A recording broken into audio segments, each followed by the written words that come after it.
Good morning 12th class. Today we will start a new and last chapter of your book from microeconomics. देखो बेटे balance of payment क्या है। Balance of payment का अर्थ यहाँ पर क्या है, भुगतान संतुलन से है। Balance of payment means it a systematic record of all transactions which is between our resident of a country and the resident of rest of the world. This is known as balance of payment. Balance of payment के अंदर बेटे basically ये क्या है, एक statement है, account showing all the transactions, all the monetary transactions of a country, एक देश की जितनी भी monetary transaction rest of the world के साथ होती हैं during an period of accounting year, this is known as balance of payment. भुगतान संतुलन का अर्थ क्या है, बेसिकली अगर हम बात कर रहे हैं अपनी इकोनॉमी की, तो इंडियन इकोनॉमी की जितने भी transactions, monetary transactions rest of the world के साथ होती हैं during an accounting year, this is known as balance of payment. Balance of payment की अगर हम बात करें तो बैलेंस ऑफ पेमेंट के तीन कंपोनेंट होते हैं बच्चों। फर्स्ट है हमारा करंट अकाउंट, सेकेंड है हमारा कैपिटल अकाउंट और थर्ड है बेटे हमारा ऑफिशियल रिजर्व अकाउंट। देखो बेटे कई बार तो आप देखोगे कि बेसिकली जो ऑफिशियल रिजर्व अकाउंट है it becomes a part of capital account और some time it is different from the capital account. That's why we consider that in a component of BOP there are three elements. First one is current account, second one is capital account and third one is official reserve account. In this video we will discuss about current account as well as the capital account. Current account क्या होता है बेटे, जो basically हमारी asset liability status को प्रभावित नहीं करता है, ठीक है ना। करंट अकाउंट वो सभी मॉनेटरी ट्रांजैक्शंस को रिकॉर्ड करता है जिसके थ्रू हम लोग क्या करते हैं, एक्सपोर्ट करते हैं गुड्स और सर्विसेज का, export and import of goods, export and import of services and current transfers को इंक्लूड करते हैं। तो देखो बेटे जो हमारा export and import of goods है, ठीक है बच्चों, इसको हम लोग क्या कहते हैं, visible trade. Export and import of goods is known as visible trade. Why it is said visible trade, because goods are seen while crossing the border. जब गुड्स बेटे बेसिकली जो वस्तुएं हैं, क्योंकि वस्तुएं क्या होती हैं बच्चों, मेटेरियलिस्टिक होती हैं, टेंजिबल होती हैं, तो बेटा बेसिकली जब गुड्स एक देश से दूसरे देश में जाएंगी तो उनको हम लोग बॉर्डर क्रॉस करते हुए देख सकते हैं। That's why we can say that कि बेसिकली जो गुड्स हैं वो क्या होती हैं, विजिबल ट्रेड होता है। तो बेटे वैसे तो हमारा जो करंट अकाउंट है इसको हम लोग एक और तरीके से लिख सकते हैं। वो तरीका क्या है, एक तो first one visible trade and second है बच्चों हमारा इनविजिबल ट्रेड। देखो बेटा विजिबल ट्रेड्स में हम लोग केवल किसको लेंगे बच्चों, गुड्स को, और इनविजिबल में हम लोग लेते हैं बच्चों सर्विसेज को। ओके देखो बेटे goods are tangible and they can seen while crossing the border, that's why we consider the goods. Goods क्या है बेटे हमारे लिए एक तरह से विजिबल ट्रेड है। तो बेटा अगर हम बात करते हैं यहाँ पर export and import of goods की, ठीक है बच्चों, तो export and import of goods के अंदर बेटे बेसिकली जो हमारा बैलेंस ऑफ पेमेंट है वो कैसे काम करेगा, कैसे रिकॉर्ड करते हैं। तो देखो बेटे अगर हम लोग गुड्स को एक्सपोर्ट करते हैं, इसका पॉजिटिव सिस्टम, पॉजिटिव सिंबल है बेटे, क्योंकि this will also increase the flow of foreign currency in our domestic economy. अगर हम इंपोर्ट करेंगे this shows the payment to outside the country, हम इंडियन इकोनॉमी से पेमेंट कहाँ कर रहे हैं, बाहर कर रहे हैं, and this will cause outflow of foreign currency. तो बेटा export and import of goods are the part of visible trade. Second है बच्चों हमारा यहाँ पर export and import of services. तो बेटा मैंने कहा ना आपको सर्विसेज किसका पार्ट है बच्चों, इनविजिबल ट्रेड का। वैसे तो बेटे सर्विसेज और एक चीज हो रहा है बेटे वो भी किसका पार्ट है, हमारे इनविजिबल ट्रेड का, that is current transfer. Current transfer भी बच्चों किसका पार्ट है यहाँ पर, इनविजिबल ट्रेड का। ओके तो विजिबल ट्रेड में सिर्फ क्या है बच्चों, export and import of goods, और इनविजिबल ट्रेड में क्या है बच्चों, सर्विसेज और करंट ट्रांसफर। ऐसे बेटे हम लोग क्या करते हैं, एक्सपोर्ट एंड इंपोर्ट करते हैं गुड्स का, तो विजिबल ट्रेड है।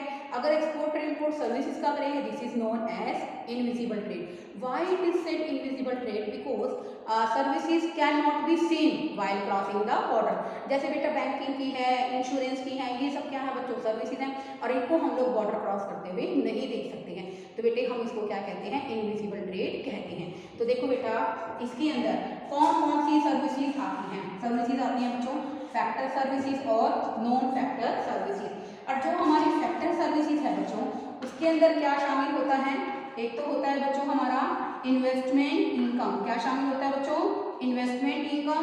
और दूसरा होता है बच्चों हमारा वहां पर फैक्टर इन्वेस्टमेंट इनकम के अलावा आप लिख सकते हैं बच्चों यहाँ पर कॉम्पनसेशन ऑफ एम्प्लॉयज। क्या लिखोगे? Compensation of employees. अब देखो बेटे, फैक्टर सर्विसेज में दो चीजें होती हैं, एक होता है इन्वेस्टमेंट इनकम। इन्वेस्टमेंट इनकम क्या होती है? अगर आप लैंड को इन्वेस्ट करोगे तो बदले में क्या मिलेगा? आपको रेंट मिलेगा, ठीक है।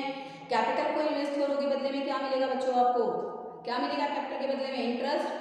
अगर आप एंटरप्रेन्योरशिप एफर्ट्स करते हो तो बदले में आपको क्या मिलता है बच्चों? प्रॉफिट। तो बेटा this is known as investment income. Investment income में क्या आता है? इंटरेस्ट, रेंट और प्रॉफिट। कॉम्पनसेशन ऑफ एम्प्लॉयज, वैसे तो बेटा जो कॉम्पनसेशन ऑफ एम्प्लॉयज है ये अपने आप में एक वाइडर टर्म है, ठीक है ना। वैसे बेटे इसके अंदर क्या आता है मैं आपको शॉर्टली बता देती हूँ। Wages and salary in cash, wages and salary in kind और employer contribution towards the PF, ठीक है ना।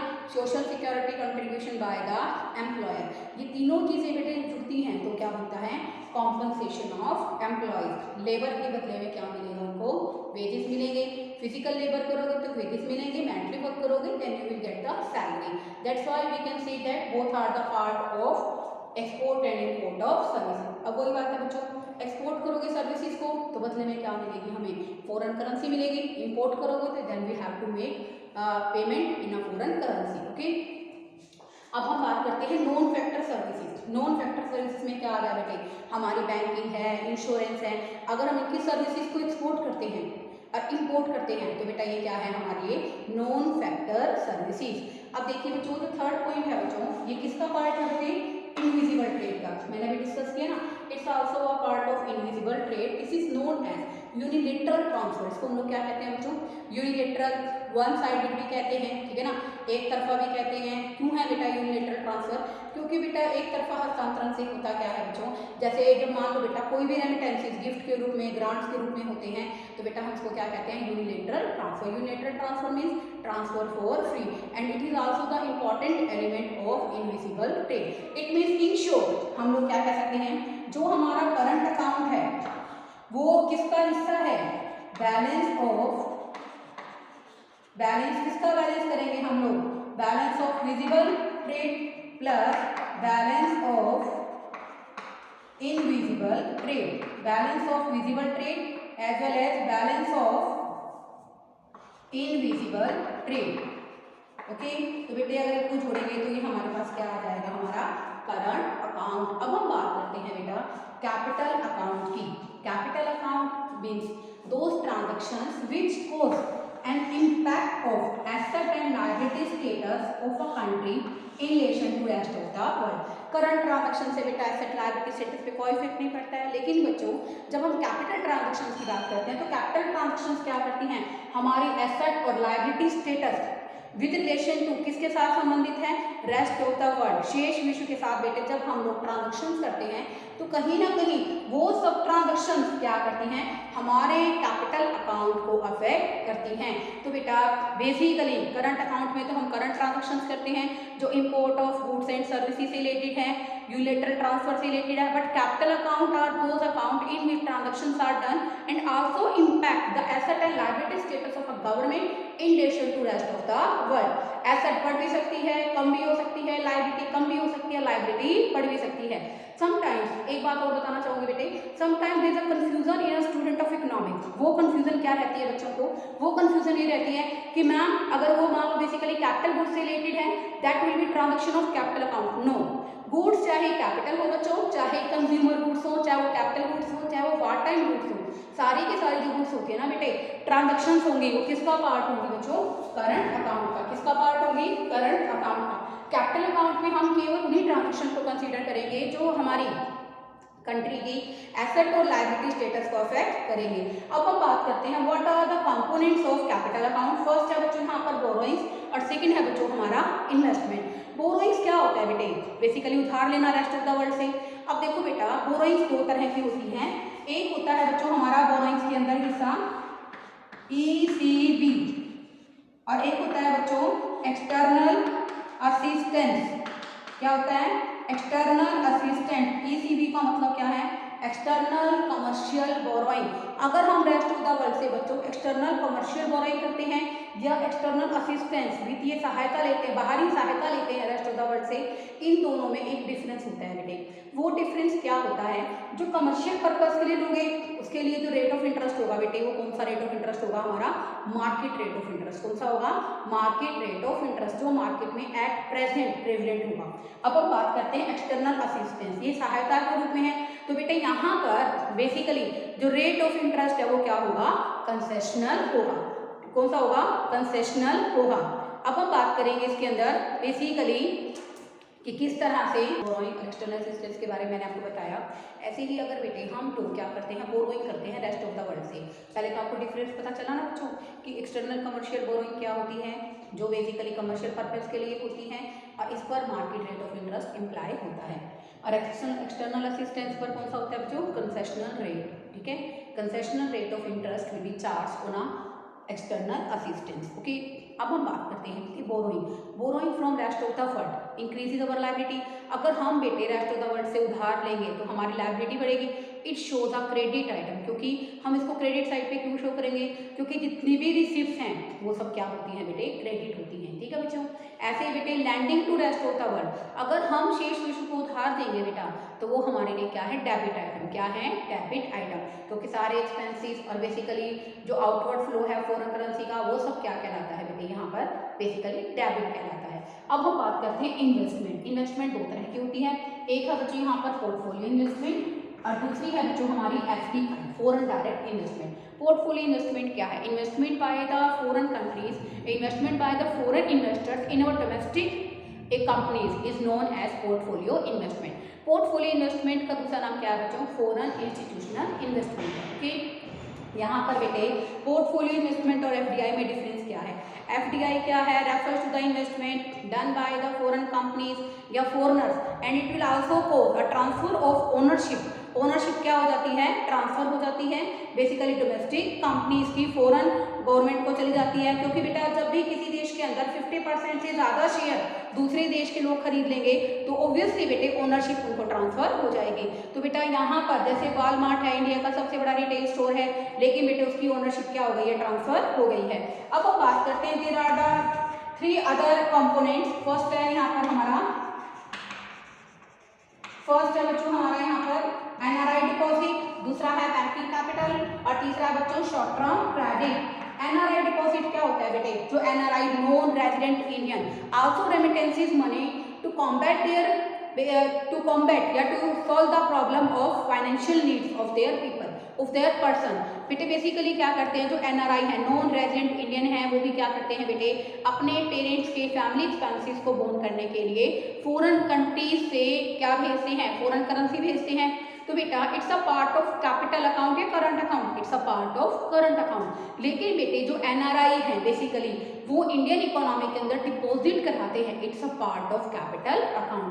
देखो बेटे NRI deposit also the important component of capital account. Okay, जो एनआरआई बेटे इंडिया के अंदर पैसे डिपॉजिट कराते हैं, ठीक है ना, NRI deposits held in the domestic economy, Indian economy is also important component capital account as well as जो एनआरआई है बेटे अपने फैमिली एक्सपेंसेस को कंप्लीट करने के लिए अपने पेरेंट्स को क्या भेजते हैं, फॉरेन करेंसी भेजते हैं, फॉरेन एक्सचेंज भेजते हैं। It is the part of capital, it's a part of current account. Okay, इसलिए बेटे that's why we hope that कि इन बेसिकली एनआरआई करें, एनआरआई क्या करें, इंडिया के अंदर उनको डिपॉजिट करना चाहिए। नेक्स्ट है बच्चों banking capital. Banking capital is also the important element, important component of a capital account. देखो बेटे foreign assets held by the commercial bank, foreign assets होती है बेटे कमर्शियल बैंक के पास, अगर वो उन कमर्शियल बैंक क्या करे, उन फॉरेन एसेट्स को बेच दे, सेल कर दे, ड्रॉन कर दे, विड्रॉन कर दे, तो हर तरह से बेटा this will also increase the flow of foreign currency in our domestic economy. That's why banking capital is also important component of capital account. Last one है बच्चों short term credit. Short term credit का मतलब क्या है बेटे, अगर हम short term credit लेते हैं basically repayment of short term credit, repay करोगे तो this will cause outflow of foreign currency.